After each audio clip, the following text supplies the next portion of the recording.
¿Qué tal, familia de los grupos Crece? Me da mucho gusto saludarles otra vez. Soy Pipe del Castillo. Para los que no tenemos el gusto de conocernos, si nos acompañas por primera vez en este grupo, sé bienvenido, sé bienvenida. Estamos súper contentos de que estés en este grupo. Y bueno, a lo largo de varias semanas hemos estado viendo en los grupos Crece la serie de mentalidad corporativa, es decir, cómo llegar a ser el cuerpo de Dios, el cuerpo de Cristo. Hemos escuchado quizás alguna vez esa expresión, el cuerpo de Cristo. Sabemos que Cristo es la cabeza y si entonces Él es la cabeza, tiene un cuerpo, su cuerpo es la iglesia y de alguna manera particular cada congregación, pudiéramos decir que es como es el cuerpo de Cristo o de una manera global, parte del cuerpo de Cristo. Pero hoy vamos a hablar de un tema muy interesante porque es una realidad que la unidad de los miembros del cuerpo es indispensable para que el cuerpo pueda funcionar y pueda avanzar. Creo que esta es la razón por la que muchas veces no vemos el avance que esperamos ver o no suceden las cosas que se supone que deben de suceder. Creo que la falta de unidad es un problema y luego nos encontramos en el caso particular de cada persona atorados en lo mismo, nos sentimos solos porque a veces llegamos a pensar eso y nos atacan con eso o nos cansamos de más porque vemos que no hay otras personas que le entran y estamos nosotros dándole todo y hay otras personas que parece que no se involucran. Y todo esto es afectado por la falta de unidad. Por eso es tan importante entender que es una necesidad, tanto que nuestro mismo Señor Jesús lo pidió, lo quería, lo anhelaba, si lo pudiéramos decir así, y fue algo que Él le pidió al Padre. En Juan capítulo 17 está registrado una oración que Jesús le hace al Padre por nosotros, y lo cual nos habla del corazón de Jesús. Mira, déjame leerte los versículos 20 al 23. Dice: mas no ruego solamente por estos, los de ese momento, ¿verdad? Sus discípulos, sus seguidores, dice, sino también por los que han de creer en mí por la palabra de ellos. Y ahí entramos tú y yo, porque hasta ahora nos ha alcanzado la fe a través de lo que ellos compartieron. Dice, versículo 21, mira, para que todos sean uno. Di conmigo, ser uno. Dice, ruego por estos y por todos los que vendrán para que sean uno. Y luego dice, como tú, oh Padre, en mí y yo en ti, que también ellos sean uno. Y lo dice por segunda vez, uno en nosotros, para que el mundo crea que tú me enviaste. La gloria que me diste, yo les he dado para que sean uno, así como nosotros somos uno. Yo en ellos y tú en mí, para que sean perfectos en unidad, para que el mundo conozca que tú me enviaste y que los has amado a ellos como también a mí me has amado. Qué poderoso lo que está diciendo aquí, porque en cinco veces en 4 versículos está la idea de la unidad, de ser uno, la petición, el deseo de Jesús de que tú y yo seamos uno, un cuerpo, una unidad, un mismo corazón, seamos uno entre nosotros, uno con Él, la idea de la unidad. Pues Jesús sabe, escucha, Jesús sabe y conoce, y Él vivió en el poder de la unidad. Lo que Él hizo en la tierra no lo hizo por sí mismo, no lo era porque solamente sabía que era el Hijo de Dios, no, lo hizo en unidad con el Padre. Él pedía la voluntad del Padre en oración y con el poder del Espíritu Santo actuaba. Era un acuerdo, era una unidad, y por eso lo que Jesús hizo fue tan poderoso. Jesús conocía este poder. Por eso debemos tener presente que la unidad es muy importante, es necesaria y es trascendente, y más cuando estamos hablando de la parte de ser un cuerpo. Y esta verdad no solamente la conocemos nosotros, no solamente la conoce Jesús, sino también la conoce nuestro enemigo. Por eso, con toda la intención, nuestro enemigo siempre buscará que estemos divididos. Se escucha esa famosa frase o la hemos escuchado alguna vez: divide y vencerás. Y esta es una de las estrategias que el enemigo ha estado usando durante muchísimos años en las familias, en las empresas, en las congregaciones, donde quiera que hay hijos de Dios.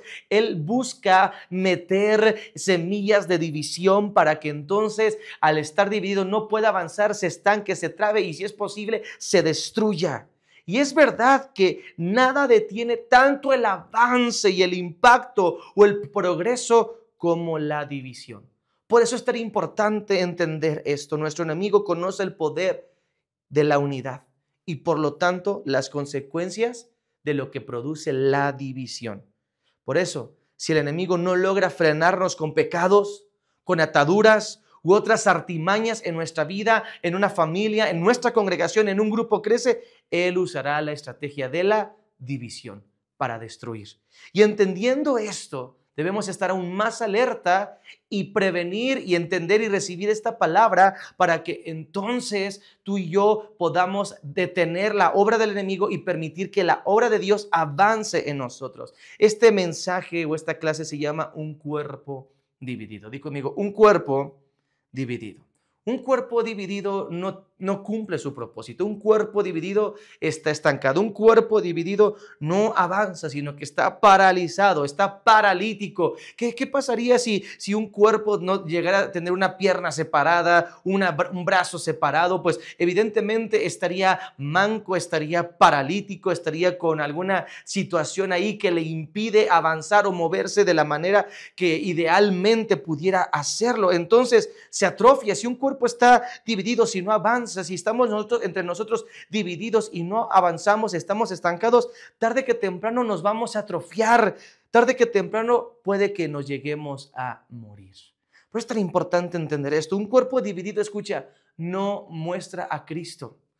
Cuando una organización, una iglesia, una familia, un grupo crece, está dividido, realmente está dando mal testimonio, está infamando a Cristo, está dando a conocer algo que no es Cristo, está dañando la reputación de Jesús, no está mostrando a Jesús, porque lo que muestra, y leímos en los pasajes de Juan capítulo 17, es que la unidad muestra y evidencia que Cristo es real y que está en nosotros y se quiere manifestar, pero la división todo lo contrario. Un cuerpo dividido, en conclusión, realmente está muerto. Porque si nuestro cuerpo lo dividiéramos en órganos, ¿verdad? Aunque pudiera ser una imagen así muy fuerte, pero si lo dividiéramos en órganos de acuerdo a sus funciones, por ejemplo, las piernas por allá, los brazos por allá, los dedos por allá, y aún si estos pudieran estar en una misma mesa, dentro de una misma habitación, estaría muerto porque no están unidos. Podemos estar reunidos, pero no unidos. Por la falta de esa unión, entonces el cuerpo está muerto. Si tú y yo no nos unimos, si tú y yo no aprendemos a trabajar la unidad y vencer los ataques de la división, las semillas de división, entonces puede que lleguemos a estas situaciones tan críticas. Por eso me hago la pregunta de una manera práctica para poder ver y actuar. ¿Qué divide el cuerpo? ¿Qué divide el cuerpo? ¿Qué nos divide en la familia? ¿Qué puede dividir un grupo crecer? ¿Qué puede dividir una iglesia, una congregación? ¿Qué puede dividir una empresa? Hay factores, escucha, internos y factores externos. Pudiéramos hablar varias cosas, pero solamente por el tiempo nos vamos a enfocar en dos externos y en dos internos. ¿Estás listo? Vamos a hablar primeramente de lo interno, porque siempre lo interno al final se refleja en lo externo. Vamos a comenzar por los dos factores internos que quiero hablarte el día de hoy. Y quiero aclarar que estas situaciones internas tienen que ver con actitudes. Di conmigo, actitudes. Todo factor interno que pueda afectar la unidad y que pueda producir división tiene que ver con actitudes. La primera actitud equivocada es deshonra. Lo que divide es la deshonra. Dice varios versos, dos versos y uno en diferentes versiones. Proverbios 18, versículo 3 dice: cuando viene el impío, viene también, fíjate cómo dice, el menosprecio, y con el deshonrador la afrenta. La PDT dice: el perverso entra acompañado del desprecio, la deshonra y la vergüenza.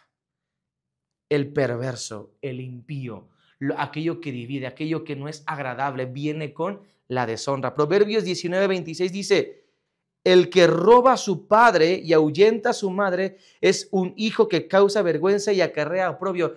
Y eso es un acto, no lo dice textualmente, pero lo podemos ver, ese es un acto de deshonra. La deshonra destruye, la deshonra paraliza, la deshonra divide. Cuando deshonramos a las demás personas, lo que estamos haciendo dentro de un grupo, dentro de una familia, dentro del cuerpo de Cristo, de la iglesia, estamos deshonrando el cuerpo de Dios y tarde que temprano terminaremos divididos. La deshonra causa división. Muchas de las divisiones que se reflejan en separaciones, en que unos se van para un lado u otro, comienzan con deshonra. ¿Qué es deshonra? La deshonra es menospreciar. Y veíamos en Proverbios 18:3 en la Reina Valera que habla del menosprecio. Deshonra es menospreciar. Si nos menospreciamos unos a otros, claramente no podemos estar unidos, porque yo voy a valorar, voy a decir, que no quiero estar con tal persona, pudiéramos, perdón la expresión, qué asco, qué incómodo, qué repulsivo estar con tal persona, y entonces eso empieza a causar división. Y tú y yo podemos deshonrarnos de muchas maneras. Podemos deshonrarnos, escucha, al tratarnos mal. Cuando tú tratas mal a alguien, lo estás deshonrando. Cuando tú y yo hablamos con las personas ásperamente. Y yo entiendo que a veces hay temperamentos, hay maneras de ser, a veces hay que hablar duro y directo, pero una cosa es hablar duro y directo y otra cosa es hablar con aspereza. Cuando tú y yo nos hablamos con aspereza, especialmente, por ejemplo, en el matrimonio, cuando se hablan con aspereza, eso termina por dividir y separar el corazón de la esposa del esposo, porque el esposo regularmente tiende a poder hablar con aspereza a su esposa. Y de hecho la Biblia dice, no traten con aspereza a sus esposas. Pero bueno, ese es tema para otra ocasión. Pero al hablarnos mal causa división. Escucha, el abusar. Y me gustaría separar esta palabra en usar, aquellas personas que solamente usan a las otras personas, aquellos que se aprovechan, que abusan y que solamente buscan su beneficio. Eso termina por dividir. El ser indiferentes a las problemáticas, a las situaciones de las otras personas termina por dividir, y eso es tratarnos mal, eso es deshonra. No me importa lo que tú estás viviendo, no me importa lo que sientes, no me importa tu manera de pensar, eso es deshonra. Y el ambiente de deshonra, si afecta en lo natural, todavía más en lo espiritual, termina por alejar a Dios. Ahora, lo contrario también es verdad. Un ambiente de honra atrae la presencia de Dios. La honra, escucha, al igual que la deshonra, son una decisión. Di conmigo, son una decisión. Di conmigo, yo decido honrar. Una vez más, yo decido honrar. ¿Qué quiere decir? Mira, nadie nos obliga. Sí nos pueden influenciar tanto a deshonrar como honrar, pero al final es una decisión personal. Nadie está amenazándonos para deshonrar u honrar. No debería ser así. Si fuera así, pues no sería lo correcto y no estaríamos hablando de honra en el caso de que fuera así, que te obligan a honrar. No, no, no. La honra y la deshonra son una decisión. Tú y yo tenemos que determinar en nuestro corazón honrar y no deshonrar, para que entonces no haya división. Segunda actitud que puede llegar a dividir un cuerpo, el egoísmo. Di conmigo, egoísmo. El egoísmo es pensar en el beneficio propio solamente, o pensar en mi beneficio antes de los demás o a costa de los demás. Y eso se refleja en que muchas veces estamos buscando solamente lo nuestro. Que a mí me ayuden, pero yo no ayudo a los demás. Que me ayuden a sacar adelante, y pudiéramos hablar cosas dentro de la misma congregación, que me ayuden a arreglar las cosas, pero cuando alguien necesita, por ejemplo, que un anfitrión, ayúdame esto, el otro, y acomodar aquí, acá, está bien, pero cuando una persona necesita ayuda, tú no te acomides. En eso se refleja el egoísmo. Se refleja en que solamente estamos buscando lo nuestro beneficio propio, en vez de buscar el beneficio común. Divididos en que no nos apoyamos, divididos en que no buscamos el bien de los demás. Mira lo que dice Primera de Juan capítulo 3, 17, y este es un versículo que ya lo había leído, pero ahora que lo volvía a meditar, golpeó mi corazón y tal vez puede golpear el tuyo. Dice, pero el que tiene bienes de este mundo y ve a su hermano tener necesidad, di conmigo, necesidad. Y esa es la parte que duele. Dice, y cierra contra él su corazón, sea cual sea la necesidad, sea cual sea lo que esté pasando. Fíjate qué pregunta tan fuerte. ¿Cómo mora el amor de Dios en él? Ay, híjole. O sea, el amor de Dios no puede estar en nosotros si nos cerramos a bendecir, a ayudar a otras personas. En otras palabras, si somos egoístas, el egoísmo no nos deja pensar en el bien de los demás. El egoísmo nunca sacrificará algo por otros, más bien busca que otros se sacrifiquen por uno mismo. El egoísmo es amor a costa de los demás. Es amor propio, perdón, a costa de los demás. El egoísmo genera tarde que temprano heridas, lastimas, porque solamente te enfocas en ti. El egoísmo seca el amor. El egoísmo demuestra, entre muchas otras cosas, inmadurez. Qué terrible actitud la del egoísmo. Pero tú y yo podemos demostrar la actitud opuesta al egoísmo, y esa es una actitud de generosidad. Di conmigo, generosidad. La generosidad busca el bien de los demás. La generosidad busca apoyar a los demás, busca desprenderse de todas las maneras posibles para bendecir a alguien más. Pero allí hablamos dos actitudes internas que provocan división, lo que es el egoísmo y la deshonra. Ahora, hablemos de dos factores externos que pueden también afectar a un cuerpo, a una organización, a una familia, y terminan por dividirlos. Podemos hablar de factores externos como la falta de algo o la carencia de algo. Pueden también ser errores, pueden ser incluso pecados, o también en muchos casos circunstancias externas, por ejemplo, una pandemia, una crisis económica. Pueden ser muchos factores externos que no tienen que ver propiamente con alguien que lo está provocando. Pero podemos hablar de dos factores que uno de ellos quizás no se te haga tan común, pero causa división. Y esta es, escucha, la falta de visión. Di conmigo, falta de visión. Dice Proverbios 29:18. Sin profecía, el pueblo se desenfrena, mas el que guarda la ley es bienaventurado. La NTV lo dice de otra manera, dice, cuando la gente no acepta la dirección divina, y la profecía venía para dirigir, para confirmar, para aclarar, cuando la gente no acepta la dirección divina, escucha, se desenfrena, pero el que obedece la ley es alegre. La PDT dice, si Dios no guía la nación, no habrá paz. Afortunada la nación que obedece la ley de Dios. ¿Qué está hablando en otras palabras este versículo? Visión. Di conmigo, visión. Y se necesita que no solamente tengamos visión, sino que tengamos claridad en la visión. Di conmigo, claridad en la visión. Porque a veces como que tenemos una idea de lo que sí, esto, lo otro, pero no lo tenemos claro, no lo hemos entendido, no lo hemos abrazado. Y por eso es tan importante la claridad, porque sin claridad en la visión no podemos abrazar la visión. ¿De qué sirve que la visión esté ahí y que se diga si tú no la entiendes o yo no la entiendo? Porque no la voy a poder abrazar para practicar y para buscarla. Y ya vimos que la falta de visión provoca desenfreno, provoca que cada quien busque lo suyo, provoca que cada quien esté en su propio canal, por lo tanto, división. Si no hay visión, no se entiende el porqué o el propósito, y sin propósito no hay algo que nos mantenga unidos. Lo que mantiene a un grupo de personas unidas durante mucho tiempo es que ambas y todas aquellas tienen un mismo propósito. Di conmigo, un mismo propósito. Ahora, vamos a hablar en otra sesión, yo creo que en unas 2 sesiones más, de lo que el factor determinante que ayuda a ser un cuerpo. Pero uno de los factores es el propósito. No es el único, pero es uno de los más importantes. Cuando olvidamos la visión de Dios, empezamos a seguir nuestra propia visión particular. Y ese es un peligro. Por eso se necesita claridad en la visión, porque de lo contrario voy a empezar a buscar mis propias ideas, mis propias metas. Pues yo pienso esto, pues yo creo esto. Y no está mal que tengamos opiniones y todos podamos aportar, pero lo importante es seguir la visión de Dios. Di conmigo, la visión de Dios. La visión produce dirección. La falta de visión produce confusión. La falta de visión produce incertidumbre, inseguridad, pues no sabes qué hacer, no sabes qué sigue, no sabes hacia dónde vas.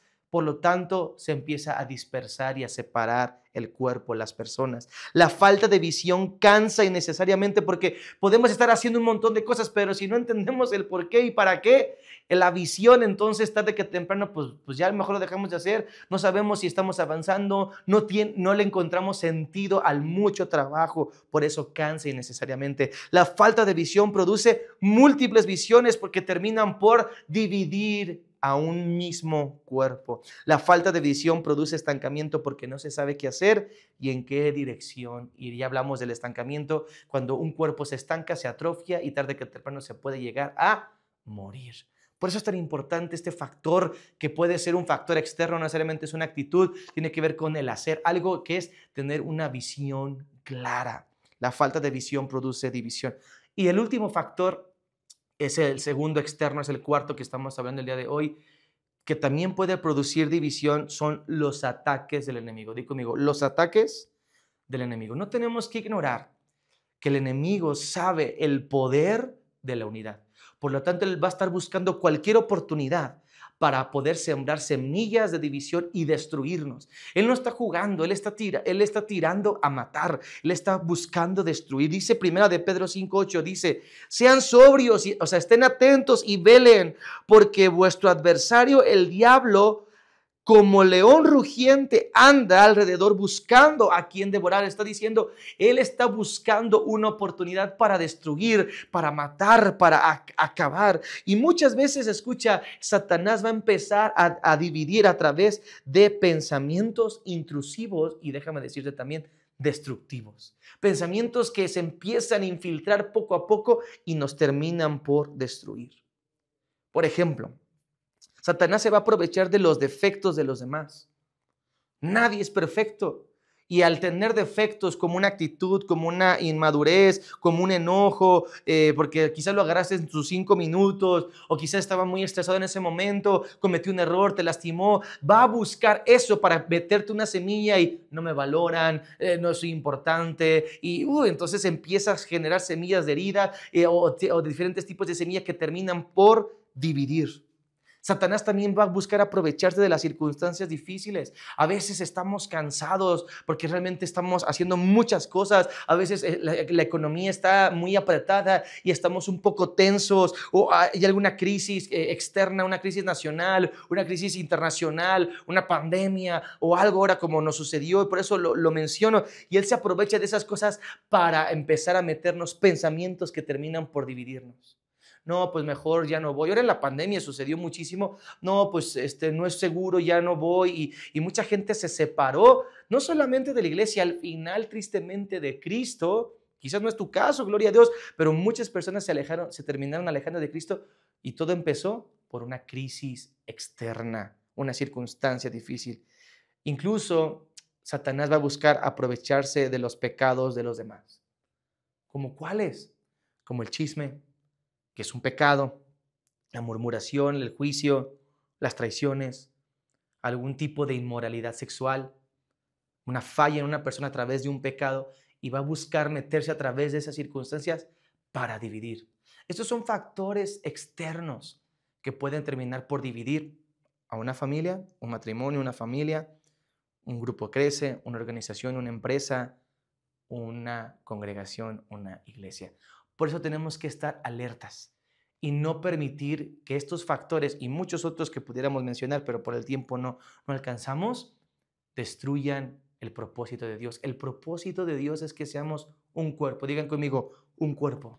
Recordemos cómo comenzamos esta sesión. La oración de Jesús es que seamos uno. Ahora que conocemos lo que divide el cuerpo, tenemos que decidir no participar de aquellas cosas, renunciar al egoísmo, renunciar a la deshonra, buscar tener claridad en la visión y si somos líderes, poder pedirle ayuda a Dios para poder compartir la visión con claridad y estar alertas para que ningún ataque del enemigo se infiltre en nuestras vidas. Por eso quiero anticiparles algo que puede ayudar también para prever todo esto y ser unidos es la oración. Porque la oración unos por otros nos une. Yo te quiero animar a que como matrimonio puedas orar, como familia puedan orar. Por eso en los grupos Crece nos tomamos el tiempo para orar, porque la oración nos une. Como congregación tenemos que orar. Ora por tu grupo Crece, ora por tu matrimonio, ora por tu familia, ora por la congregación, ora por tus líderes, por tus pastores, porque eso va a ayudar a que tu corazón se ligue y entonces se ha quitado todas estas actitudes poco a poco de nuestro corazón y le demos lugar realmente a Dios para que nos una a las demás personas y lleguemos a ser un solo cuerpo.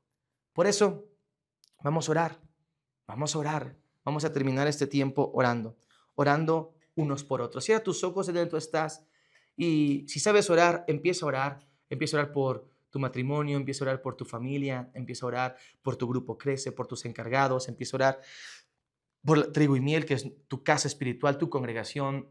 Empieza a orar por tus líderes, por tus pastores, empieza a orar por ellos, empieza a bendecirlos, empieza a orar por ellos, a dar gracias, dile Dios, dame un mismo corazón. Y si no sabes orar, repite esta oración, dile, Señor Jesús, yo reconozco que te necesito y te pido que el día de hoy, que me ayudes a ser uno contigo.